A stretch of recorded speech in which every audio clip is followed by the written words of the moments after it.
Hey guys, welcome back to another Toker Talk. Today we're going to be talking about Rick Sanchez from Rick and Morty, and the big reveal the other week about how he's probably a Determinist. We're going to be talking about why that makes sense, and a couple of reasons why it doesn't actually make that much sense. It's 4 o'clock here at the Kobra High home, so let's just jump right into it. So for those of you not in the know, for Season 5, Episode 8, titled Rickturn Friendshine of the Spotless Mort. In this episode, we see Rick going into the mind of his friend Birdperson, and there we get to see lots of past details of himself, as well as the origin story for Birdperson. So if you're interested in that, obviously go check it out. But what we're focusing on today is when Rick's younger self finds out that he is in fact just a memory and says to Rick, "Am I sentient? Do I have free will?" And then they both say in tandem, "Who does?" Revealing the fact that they are either hard determinist, based on the way that they say it, I would go with that route, or they are compatibilists.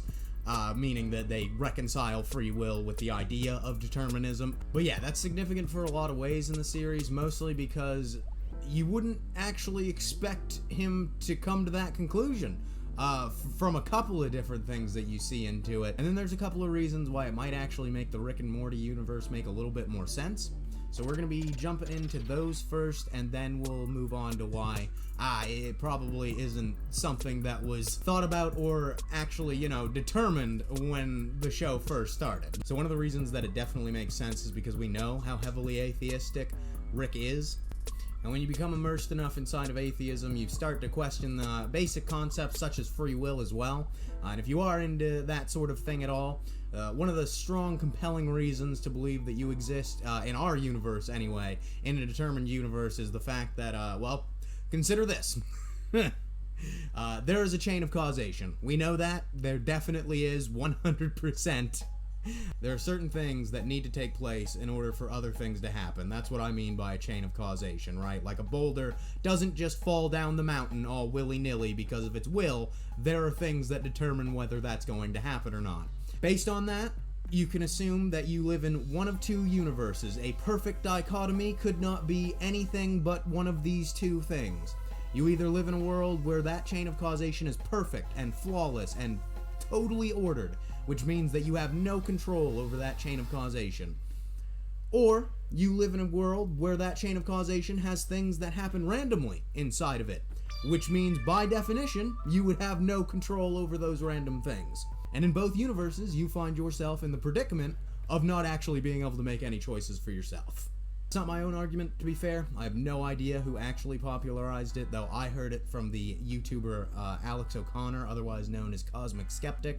So if you want more details on that actual philosophy side of things, you can check out his channel. Stephen Woodford also does a few videos on it, as well as discussions on the topic, so that would be Rationality Rules is his YouTuber tag. So if you guys want, you should check out either one of them.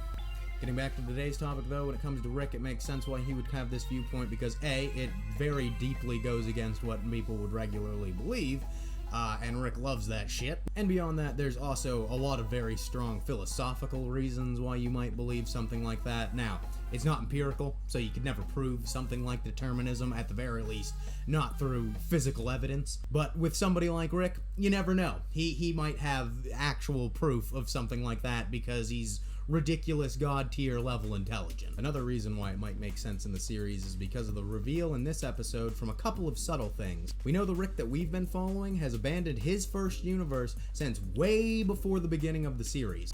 We also know that there must be things about these universes that are incredibly consistent across the board because of the fact that when Rick is interacting with any person that would have been from his past, i.e. any person that would have been from a different universe, not only from the one he was originally in, but also the universe that they abandoned from the Cronenberg episode. So 2 different universes he's jumped through, potentially 3, because we also see in the Swirl episode that he has to abandon his universe as well.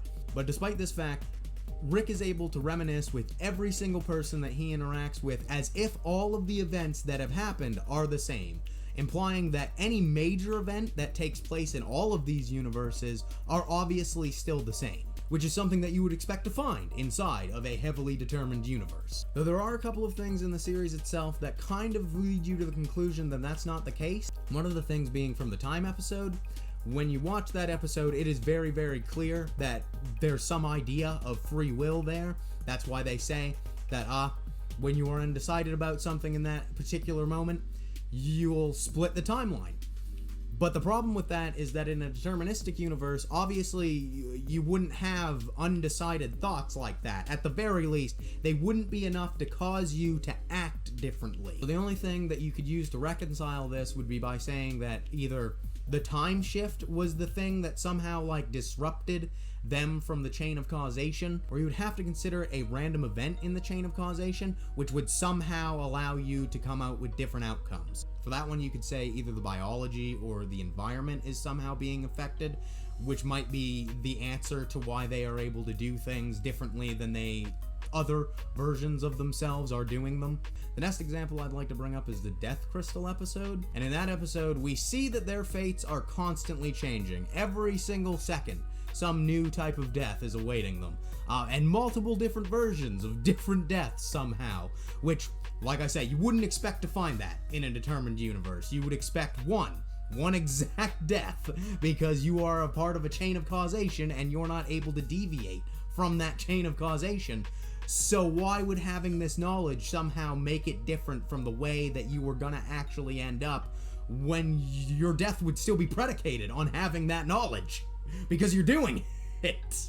So like I say, that one is a little bit more confusing. It might either come from, different views inside of the writing room, or it might come from what I said earlier in the talk, which is that, they just didn't have that idea determined beforehand, so they're just writing it in now. But I'll leave the question up to you guys. Do you think that Rick finds himself in a determined universe, or do you think that's just one of his own flawed viewpoints? Or, better yet, actually, because we do know that Rick isn't the truest atheist that he claims to be, do you think that this is just another thing that he tells himself that he doesn't actually believe? I'd love to hear your guys' opinions in the comments below. Alright guys, that'll do it for today's take. If you enjoyed, remember to leave a like, share, comment, subscribe, and follow the